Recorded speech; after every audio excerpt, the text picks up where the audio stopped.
La décroissance. Avant, on pédalait à toute vitesse et on allait droit dans le mur. Aujourd'hui, on cherche les freins. Pendant longtemps, j'ai été conditionnée à penser que réussir sa vie devait se voir et s'exhiber. C'était la philosophie du « je possède donc je suis », mieux que toi. Maintenant, je comprends que l'on se fait avoir, que l'on flingue notre mental et notre planète par effet de ricochet. Des années d'excès plus tard, il est temps de payer l'addition. L'écart entre les riches et les pauvres se creuse. La pollution, les épidémies, le réchauffement climatique et tout le reste dézingue la terre. Face à ce chantier, on se gratte la tête en se disant qu'on a merdé quelque part. On vit au-dessus de nos moyens, on consomme trop et mal, on mange des fraises en hiver, on s'achète 4 fois le même jean, on dépense un SMIC dans l'iPhone 18+++, avec 3 objectifs recto verso. On se gave, on stresse, on étouffe, on sature, et pour minimiser les risques d'apocalypse, on tente une nouvelle technique.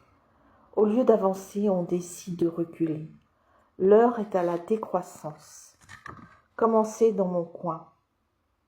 Consciente que les espèces animales, végétales et humaines sont en péril, j'ai du mal à trouver le sommeil, sans parler de ma voisine du dessus qui révise des cours de flamenco. Bref, la nuit, je copine et le lendemain, je suis claquée, certes mais déterminée. Je dois changer mon code de vie et retirer ma pierre de cet immense édifice capitaliste.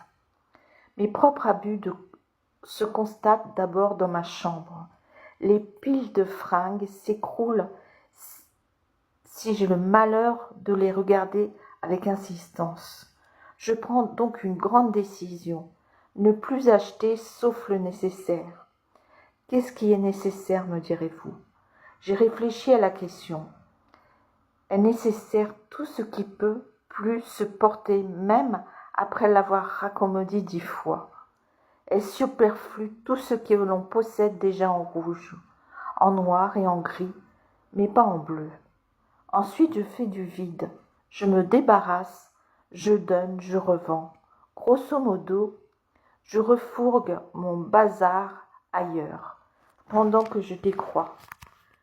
Il y en a d'autres qui entassent. Je ne sais pas si c'est franchement réglo, mais chez moi, j'y vois plus clair. Ça me motive pour la suite. Évidemment, faire du tri n'est pas la solution miracle. Pour décroître bien comme il faut, je dois ravaler mes caprices d'enfant gâté. Je renonce au burger déposé sur le pas de ma porte par un livreur essoufflé, au colis commandé la veille et reçu le lendemain. Je tire un trait sur les grandes enseignes aux conditions de travail inhumaines. Je bouscule ma flemme, je rentre à pied jusqu'en VTC. Je lave ma salade au lieu de l'acheter en sachet. Avec la décroissance, je retentis le rythme. Je lève le nez, je lis les étiquettes, je considère les gens, je m'extrais et je tourbillon qui nous recrache complètement essorés. Pour espérer un élan planétaire.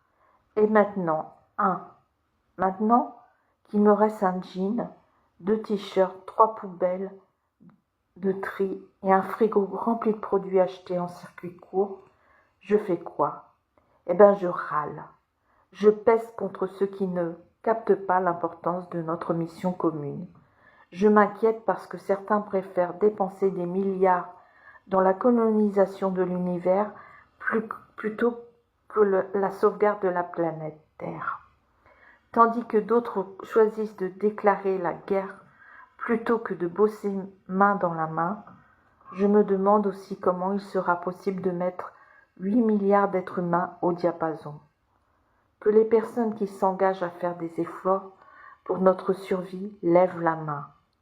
Je m'énerve toute seule contre ceux qui ne réalisent pas que le coût de la vie ne se calcule plus en dollars mais en degrés.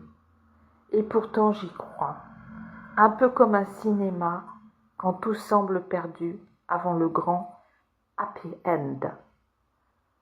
Un jour prochain, genre demain parce que ça urge, on comprendra que le véritable progrès, c'est de savoir quand arrêter.